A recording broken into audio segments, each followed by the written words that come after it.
Harmless na po si Tatay Digong sa kanyang sitwasyon ngayon. Mas magiging harmful po kung merong mangyayari sa kanya doon sa The Hague, Netherlands. Ako po'y sobrang nalulungkot at naawa sa sitwasyon ng taong dating naging ama po ng ating bansa na minsan ay nanilbihan sa lahat ng mga Pilipino ng buong puso at may katapatan. Ito bang ating isusukli sa taong nagmahal sa atin ng buong puso? Mr. President, lubos po akong nababahala sa naiulat na deteriorating health condition ni Tatay Digong. Ayon po sa ulat ng kanyang abogado, minsan po ay hindi na natatandaan ni Tatay Digong mga nangyayari sa kanyang paligid, lugar, petsa o maging kanyang pamilya. Totoo po yun, kahit na bago pa yung kanyang pagkahuli o surrender sa kanya ng gobyerno, ay meron na talagang mga bagay-bagay na hindi na po niya maalala. Mas naalala niya po yung mga old memories dahil na po yan sa kanyang edad. At naalala ko rin po nung bago siya dinala sa The Hague, nagpadala kami ng mga medisina sa kanya, hindi na po tinanggap doon at 2 beses po kami nagpadala sa kanya, sa kanyang mga kaibigan, ay hindi na rin po tinanggap. Ibig sabihin, sila na po ang gumagamot kay Tatay Digong at hindi na ho natin alam kung paano siya ginagamot doon. At ang kanyang mismo doktor dito ay hindi pa po nakakapunta doon. Yung doktor niya for 20 years dito sa Pilipinas ay hindi pa po nabibigyan ng pagkakataon na masuri siya o makita man lang. Ibig sabihin nito, ang talagang tumitingin sa kanya at nag-aasikaso ay hindi natin alam kung sino po. Mr. President, ako po'y lubos rin pong nababahala sa isinagawang welfare check ng mga personnel ng embahada sa the Netherlands kay dating Pangulong Duterte. This action, whether lacking transparency and coordination with the immediate family members or for whatever reason, may undermine the integrity of our diplomatic services.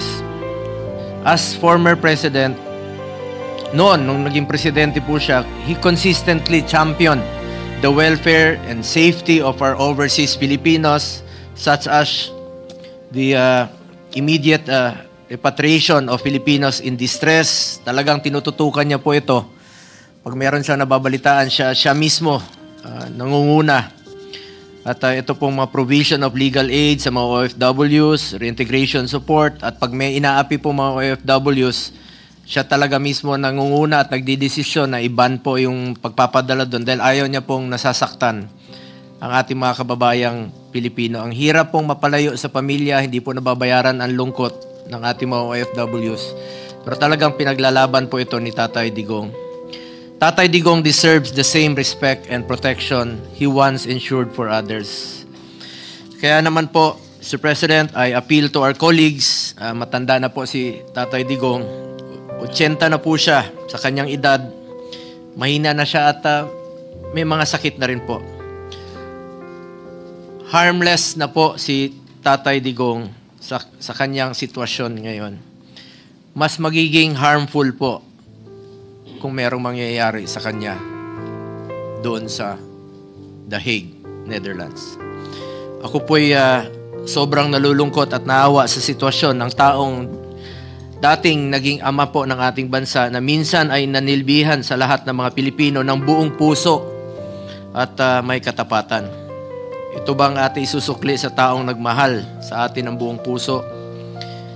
Sa totoo lamang po, ayaw na niyang tumakbo noong 2016. Talagang pinilit po ng karamihan po ng ating mga kababayan at gusto na lang po niyang tumanda at mamuhay po sa Davao City.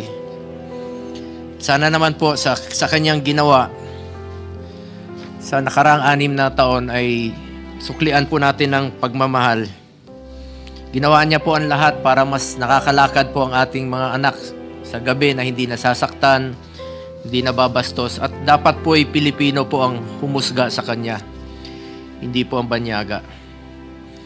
Kaya patuloy po ang aking dasal para sa kanyang maayos na kalusugan at kaligtasan, lalo na po sa kasalukuyang kalagayan niya na dala po ng kanyang edad. Remember, he is 80 years old na po. Marami na po siyang karamdaman. Sa maalala ko, ako mismo nagpapadala ng kanyang gamot. At nung pagkatapos ng kanyang termino, patuloy po akong mismo sinasamahan ko siya.